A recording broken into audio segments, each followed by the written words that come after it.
আসসালামু আলাইকুম। আশা করি সকলেই ভালো আছেন। প্রিয় চাকরি প্রত্যাশী ভাই বোনেরা, পানি সম্পদ মন্ত্রণালয়ে কিন্তু বর্তমানে একটি আবেদন চলমান রয়েছে। তো এটা কিন্তু সরকারি স্থায়ী নিয়োগ সার্কুলার, যেখানে বাংলাদেশের যে কোনো জেলার যে কোনো প্রার্থী, ছেলে মেয়ে উভয় প্রার্থী সকলেই আবেদন করতে পারবেন এই নিয়োগ সার্কুলারটিতে। এবং এটাতে কিন্তু বেশ কিছু পদের সংখ্যা রয়েছে, যেখানে আপনার SSC pass, HSC pass, honours pass, degree pass সকল শিক্ষাগত যোগ্যতার জন্য আলাদা আলাদা পদের সংখ্যা রয়েছে। তো সম্পূর্ণ ভিডিওটা না টেনে একদম ধৈর্য সহকারে শেষ পর্যন্ত দেখলে আপনারা এই নিয়োগ সার্কুলার নিয়ে সকল ধরনের তথ্যগুলো জানতে পারবেন। কিভাবে আবেদন করতে হয় এটাও আমি আপনাদেরকে এই ভিডিওটার মাধ্যমে বলে দেবো। আরেকটা বিষয় আপনাদেরকে বলে রাখি, যারা আমাদের ইউটিউব চ্যানেলে ভিডিওটা দেখতেছেন, আপনি যদি এই চ্যানেলে নতুন হয়ে থাকেন অবশ্যই সাবস্ক্রাইব করে রাখবেন।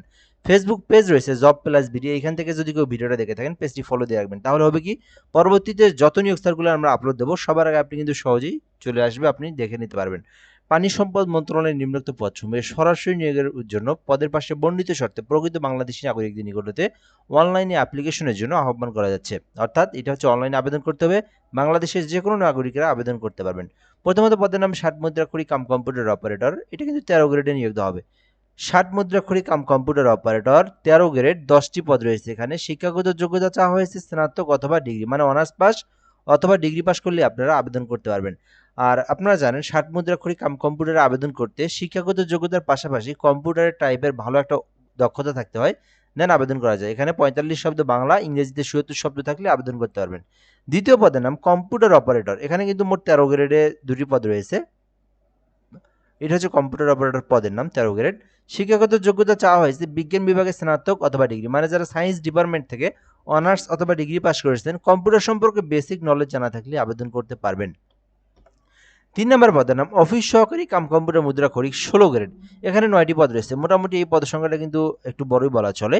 চাইলে আপনারা এটাতে আবেদন করতে পারেন। শিক্ষাগত যোগ্যতা চাওয়া হয়েছে উচ্চ মাধ্যমিক, মানে এইচএসসি পাস, ইন্টার পাস। যারা শুধুমাত্র এইচএসসি পাস করেছেন এবং যাদের কম্পিউটার সম্পর্কে বেসিক নলেজ রয়েছে, মানে টাইপিং করতে পারেন, এই বিষয়গুলো জানা থাকলে আপনি আবেদন করতে পারবেন।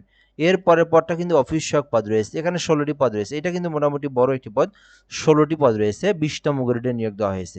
শিক্ষাগত যোগ্যতা চাওয়া হয়েছে কোনো স্বীকৃতি বোর্ড হইতে মাধ্যমিক স্কুল সার্টিফিকেট, মানে এসএসসি পাস। আলাদা কিন্তু অভিজ্ঞতার প্রয়োজন নেই, শুধুমাত্র এসএসসি পাস করেছেন তাহলে আপনি অফিস সহায়কে আবেদন করতে পারবেন। 16টি পদ রয়েছে এখানে, তো আপনি যেটাতে চান আবেদন করতে পারবেন। আচ্ছা, এই ছিল মূলত বিষয়। পরবর্তী বিষয়গুলো আমরা দেখব। আবেদন করতে আপনার সর্বপ্রথম যে বিষয়টা, 18 হতে 32 বছর পর্যন্ত এর মধ্যে আপনার বয়সটা থাকতে হবে। 18-র নিচেও নয় আবার 32-এর উপরেও নয়, এর মধ্যে থাকতে হবে। এটা ছিল একটা বিষয়। এরপর বিষয় হচ্ছে এই আবেদনটা কিন্তু শুরু হয়েছে মে মাসে, যেটা কিন্তু 8 জুন পর্যন্ত চলমান থাকবে। অর্থাৎ এই যে জুন মাসের 8 তারিখ পর্যন্ত আপনারা আবেদনটা করতে পারবেন।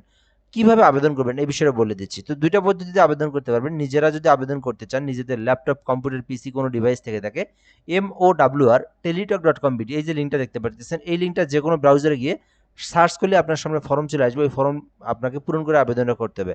আর আপনারা যদি কেউ আমাদের মাধ্যমে আবেদন করে নিতে চান, আমাদের একটা হোয়াটসঅ্যাপ নাম্বার রয়েছে। এটা একটা অনলাইন অ্যাপ্লিকেশন সার্ভিস পোর্টাল।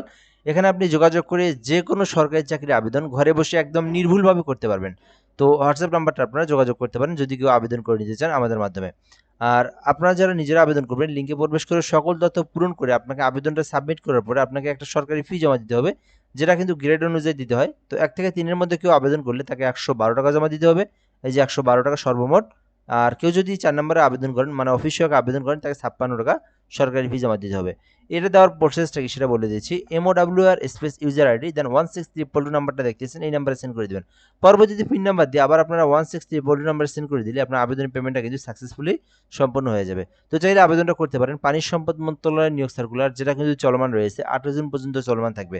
এই নিয়োগ সার্কুলার নিয়ে আপনার যদি কোনো কিছু জানার থাকে আপনি কিন্তু কমেন্ট করে বলতে পারেন, আমরা রিপ্লাই দিয়ে জানিয়ে দেবো। আর অবশ্যই আমাদের চ্যানেলে যুক্ত থাকবেন, আমাদের চ্যানেলে সাবস্ক্রাইব করে রাখবেন, ফেসবুক পেজে দেখলে পেজটি ফলো দিয়ে রাখবেন, লাইক করবেন, কমেন্ট করবেন। ভালো থাকবেন। আসসালামু আলাইকুম।